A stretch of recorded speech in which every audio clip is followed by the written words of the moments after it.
Chromosomes. Little strands of nucleic acids and proteins are the fundamental genetic instructions that tell us who we are at birth. Most people are born with 46 chromosomes, but each year in the United States, about 6,000 people are born with an extra chromosome, making them a person with Down syndrome. If you've ever encountered someone with Down syndrome, you know that they are some of the kindest, most joyful people you will ever meet. They truly have something extra. My name is Lisa Nichols, and I have spent the last 24 years as both the CEO of Technology Partners and as the mother to Allie. Allie has something extra in every sense of the word. I have been blessed to be by her side as she impacts everyone she meets. Through these two important roles as CEO and mother to Allie, I have witnessed countless life lessons that have fundamentally changed the way I look at the world. While you may not have an extra chromosome, every leader has something extra that defines who you are. Join me as I explore the something extra in leaders from all walks of life and discover how that difference in each of them has made a difference in their companies, their families, their communities, and in themselves.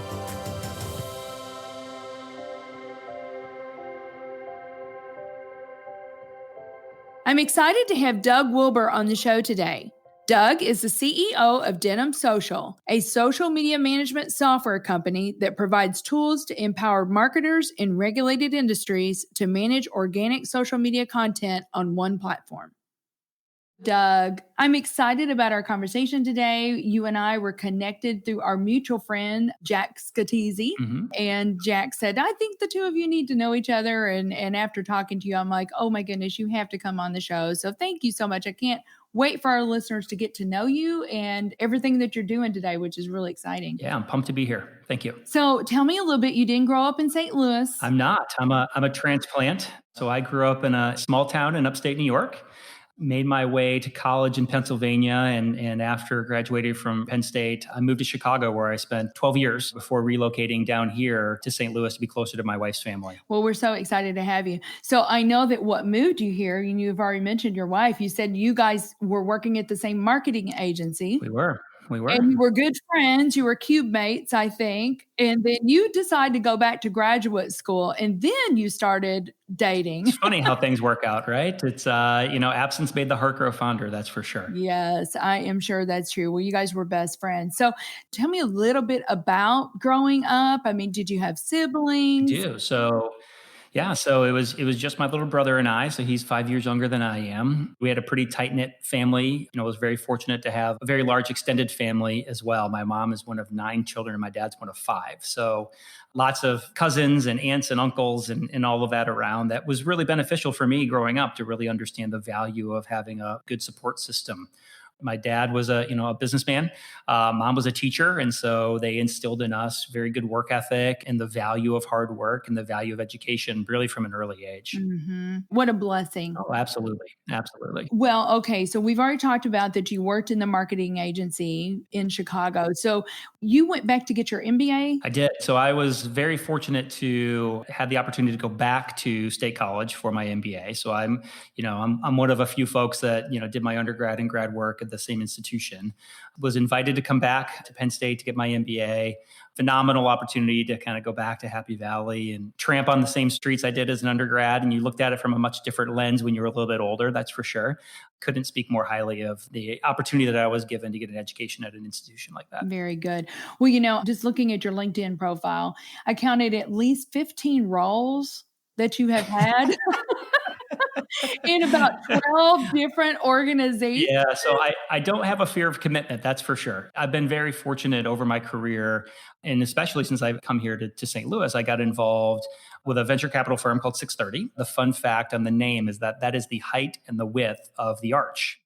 So got involved with 630 really when it was just first getting off the ground. And the idea behind 630 was to capitalize on the robust financial services ecosystem that we have here in St. Louis. So whether or not it's Edward Jones or Wells Fargo, the list goes on. And we've got a deep expertise in financial services here in St. Louis. And so the idea behind 630 was to capitalize on that and become a place where that next generation of fintech startups could not only grab a foothold, but also thrive. So I've been very fortunate to have been part of 630 since the very beginning. It's not only as part of as an advisor, but also on the investment committee.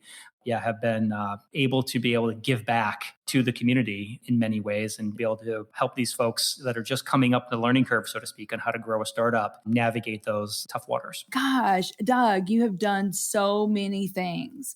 But don't you think that all those things that you've done, though, really up to this point have kind of prepared you even for what you're doing today? Oh, yeah, absolutely. I mean, I think, even just taking a step back from that is that I've been very fortunate throughout basically my entire career to have very strong mentors in my ecosystem. And going back to my days at Marketing Works, the agency in Chicago, had great leadership around me, folks that really helped me understand the value of putting the customer first. How do you service a customer in a way that gives them value and makes them feel appreciated? I spent 6 years at Discover Card building products and not selling credit cards, but building new products, right? And targeting new customer groups. And I had great leadership. Many of those individuals are still, friends today that I could call upon at a moment's notice and ask for advice. And so been very fortunate to have great mentorship and leaders around me for the vast majority of my career. And the one thing that they always impressed upon me was, look, you got to try stuff. Don't be afraid to stretch yourself. Don't be afraid. I'm a marketing guy by trade, but I've been very fortunate to have been a chief revenue officer, AKA head of sales. I've been the chief financial officer for a company. I've been a product development person. I've had the opportunity to really stretch the boundaries of what I thought was possible with my career. A lot of that has come from just having really good mentors around me who have encouraged me to stretch myself. That is wonderful. And we could do a whole session just on mentoring. I know, but I think that's why, you've done a lot of things that you've done is you're paying it forward. Oh, absolutely. And that's quite possibly one of the most fun parts of being involved in an organization like 630, for example, is that I do have that opportunity to give back and you have to force yourself to not forget what it was like to be at that stage of growth of a founder of a startup or of the startup itself, and to not get too far removed from that, and to be able to draw upon the experiences that you had so you can appropriately advise folks. Very good. Okay, so we're talking a little bit about 630, but we have a pretty robust startup scene here in St. Totally. Louis. I mean, Yeah. with the T-Rex and Cortex and now the NGA headquarters, you've been on both the investor and the entrepreneur lens. I mean, tell us what you think about the St. Louis startup scene. Sure. What can we do better? How can we attract more entrepreneurs to St. Louis to start their businesses? What are your thoughts around that? The building blocks are there from an energy perspective, from a governmental perspective, from an entrepreneurship perspective, from a venture perspective. All of the building blocks are there. I think where we've got to take the next step as St. Louis is to really understand how do we get a little bit more coordinated in those efforts. We've got a lot of well-intentioned activity going on, but I think if we really want to try and take the next step, we've got to get a little bit more organized. If I remember back to, right when I first showed up to St. Louis 7 years ago, coming from Chicago, right? I worked in the loop of Chicago. You walk outside of your office building, it's a packed sidewalk, trying to cram into a restaurant to grab a sandwich for lunch. That wasn't my experience when I first showed up here in St. Louis. It was pretty quiet downtown. And just being part of this community over the last 6 or 7 years now, that's a different experience when you go downtown. Washington Avenue isn't just about an entertainment district anymore, and not to typecast startup founders, but you see a lot of people with branded t-shirts walking around downtown these days, with their company logos emblazoned, right? And so it is working what we're doing. I'm excited to be part of us making that next step and drawing upon the inspiration of what it took to make New York a startup ecosystem or make San Francisco a startup ecosystem. We've got the building blocks and we just need to take that next step. It's fun to be part of this ecosystem and just to see the change. And I think that like you said, I think we've got all the ingredients. We just have to pull it all together. And I know there's some mergers with organizations and things like that. And Jason Hall at the helm, which is a good friend of mine. And I know that he's just going to do a great job. Yeah. We talked about you being at 630, but let's transition into what you're doing today. Totally. And I want you to just share your brilliance. I was thinking as we were talking about St. Louis, I said, maybe we need to do a little bit more social selling. Yeah. And I know that's one of your areas of expertise, and you have a platform. So talk to us a little bit about the journey from 630 into what you're doing today. Yeah. So this is, 3.5, 4 years ago, was approached by the board of directors at what at the time was called DenimSocial. And the ask was try and move the company in a new direction. And part of that was we've done a really good job of building a solution for smaller community banks, which we still service today. And that, we love our community bank customers, especially in a day and age with PPP loan rollouts and that we really have seen the value that a community bank can bring to the communities that they serve. But when we looked at the competitive ecosystem, we knew that we also had to build a solution that would scale up and give us more larger customer opportunities, enterprise level opportunities to, pitch a victory for St. Louis, right? And that was really what motivated me to jump in on the opportunity was I saw the bones of something that could be really great. And I saw an opportunity for us to be able to build something that would ultimately bring home a victory for St. Louis from an exit perspective.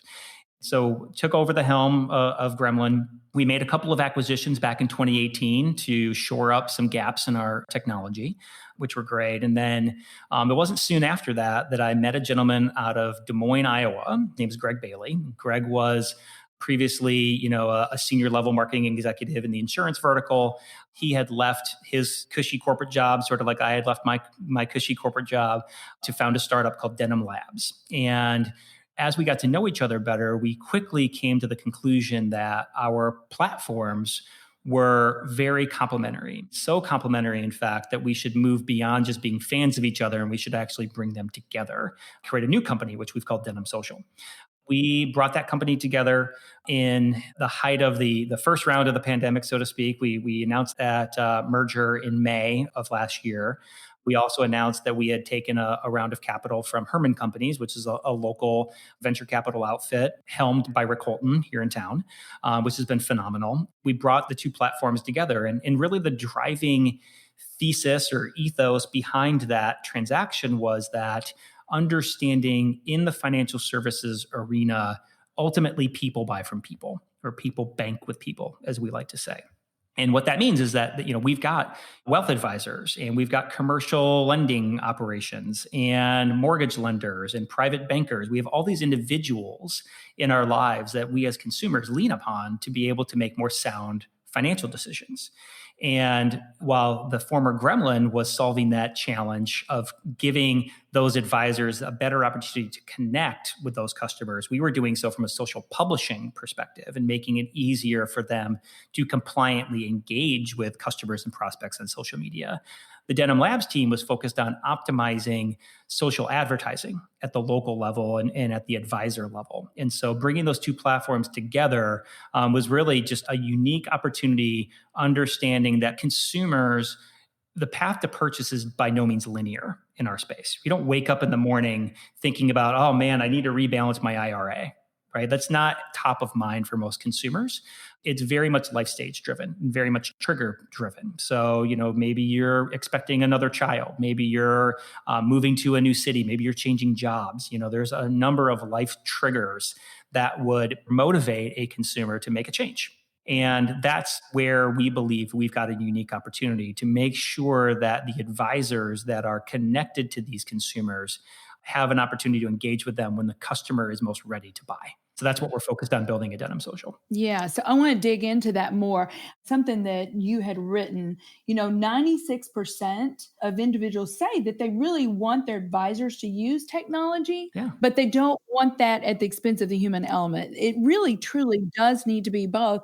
And boy, are you positioned for such a time as this. What an awesome place you guys are in, because my goodness, with this pandemic, we can't meet face to face. Correct. So you also said here, you've got to meet your clients and your prospects where they are, which they're on social. Gone are the days where you, as a wealth advisor, for example, could go meet someone for a cup of coffee or buy them lunch or, meet them at the branch, right? Like that's not happening right now. And your next best and frankly only option is to meet them where they are, which is on social media. The challenge with a lot of that historically has been a couple of things. One is compliance is a major concern, right? So what happens if one of your bank representatives says something they're not supposed to say on social media and it catches the eye of a regulator? Those are fairly hefty fines that, frankly, make a lot of financial services organizations nervous to think about, right? If, you're letting your advisors loose on social media, what happens if they get dinged by a regulator, right? What's the impact on the brand, both financially and reputationally? So that's one challenge that a lot of them have. The more pressing challenge, I would say, is that many organizations don't know what to say, especially when it comes to what tools do we arm our advisors with to make sure that they are carving out thought leadership opportunities in the marketplace. And so if you think about how we've evolved as a platform over the last handful of years, it's really been a hyper focus on solving those two issues, is making sure that we have a scalable solution for empowering marketing teams as well as their advisors to be able to always have something fresh and relevant to talk about. At the same time, doing so with the appropriate guardrails so that you don't scare off your compliance department. If you think about where our product roadmap is focused, it's enhancing those two things for our customers. Very good. Well, we have a lot more to talk about, but we need to take a quick break and then we'll be right back with Doug. Hi, everybody. I just wanted to take a second and tell you about something our team at Technology Partners can do for your business. We have spent over 2 decades partnering with organizations and helping them solve their IT needs from a 360-degree perspective. A huge part of how we solve those needs is by developing custom applications of all shapes and sizes. If your team is looking for software and an out-of-the-box solution just isn't right, it's time to consider how we might be able to help. Go to tpi.co/custom apps and learn more about our awesome capabilities. So, Doug, I want to continue along this same line that we were talking about because I want our listeners to understand if they're out there and they don't have a strategy for social selling, it is so important. The other thing I do want to mention, congratulations. I read that you guys, DenimSocial, was recognized in 2021 as one of the best tech startups in St. Louis. Well, thank you. We didn't know that news was coming, and we were certainly very pleased when the story came out. It's wonderful when other people are saying that about you, right? Having those third-party validations, I think, are really important. But congratulations on that. That is found in Tech Tribune, I think, and put that out. So very excited and so glad that you met your wife and she brought you back to the roots here in St. Louis. So let's continue on with our conversation about the social selling. So, I know that LinkedIn has stated everybody you meet could be a virtual salesperson for you if they understand what it is that you do and your differentiators and that sort of thing. But, we all know people buy from people. They don't buy brands necessarily. They buy from people that they trust and that they have a relationship with. Tell our listeners about what LinkedIn says about that. By and large, the employees of an organization will have approximately 10x greater following than the brand that they work for. And every time that they post content on social media, they will, on average, get about 2x the engagement than the brand would by posting the exact same content. And if you kind of peel back the onion on that and think about it a little bit, you're like, oh, that does make sense. Because to your point, people buy from people, especially in our target market, which is the financial services arena, and getting back to that whole idea that people bank with people. And so, our view is that a brand's best conduit for driving value on social media is to empower their employees as advocates for the brand. It increases the authenticity of the brand. It strengthens the connections to the community that the FI serves. And ultimately, it gives that salesperson a higher degree of trust by pushing out thought leadership content and having that activity be nurtured by the brand to ensure compliance and reputational risks are appropriately triaged, et cetera. Our firm belief is that social selling does work.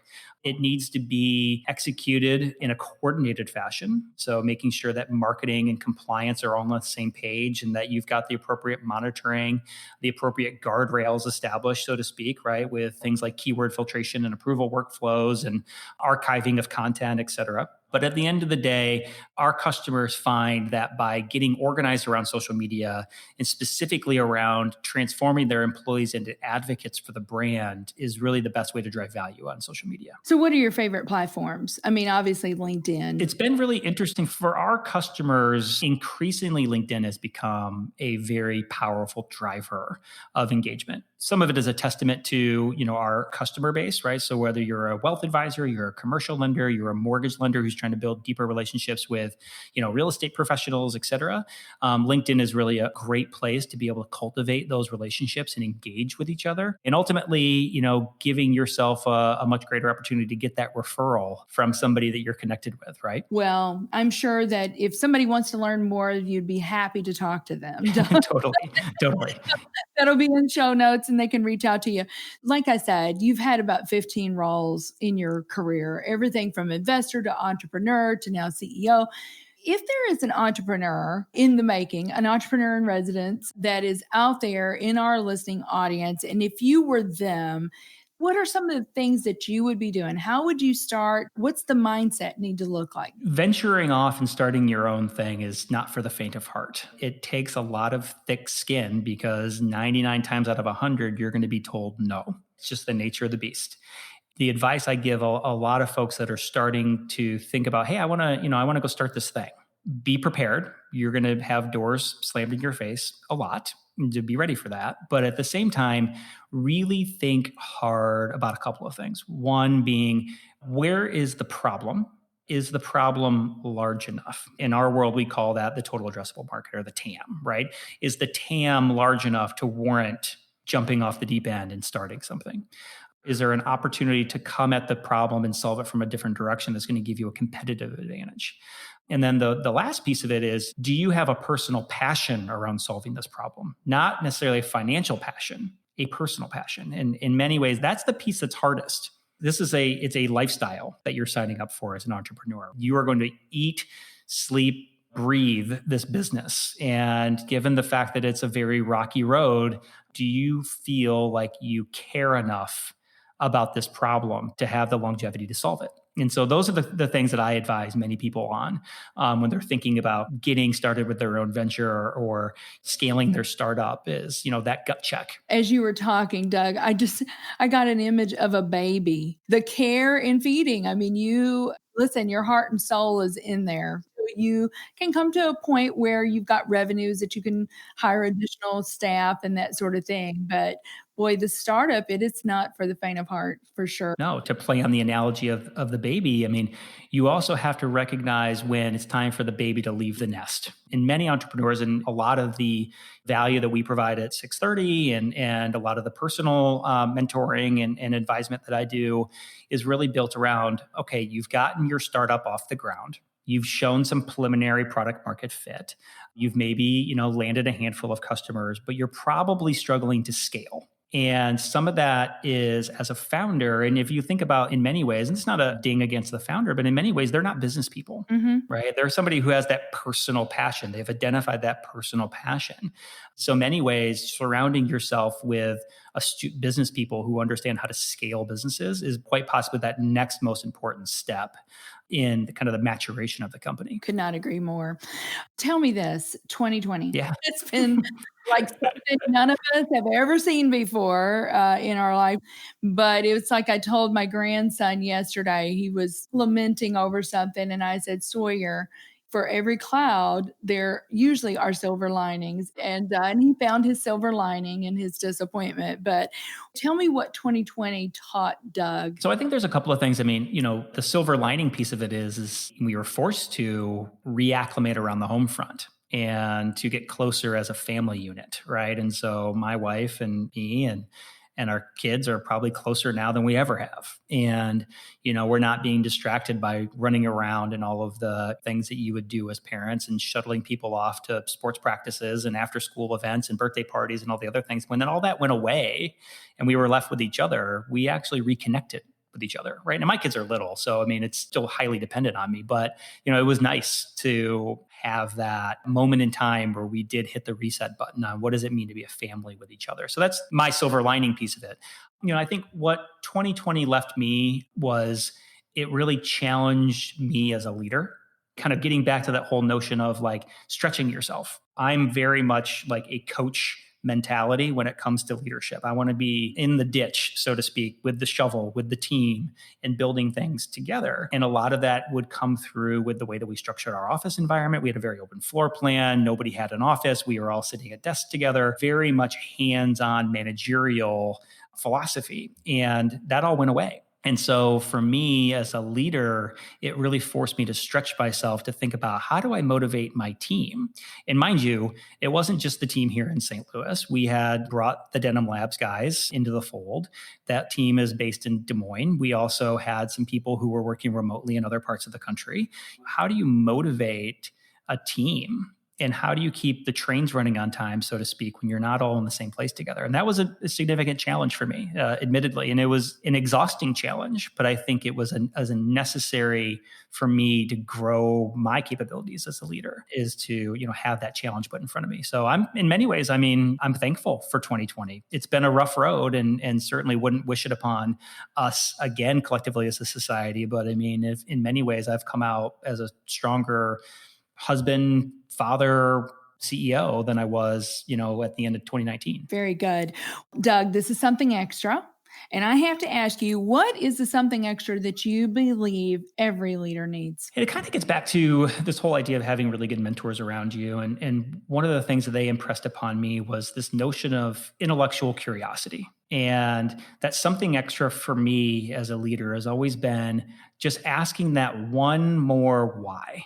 Really the why and digging a little bit deeper, not presuming you know the answer, but really always having that intellectual curiosity as to why.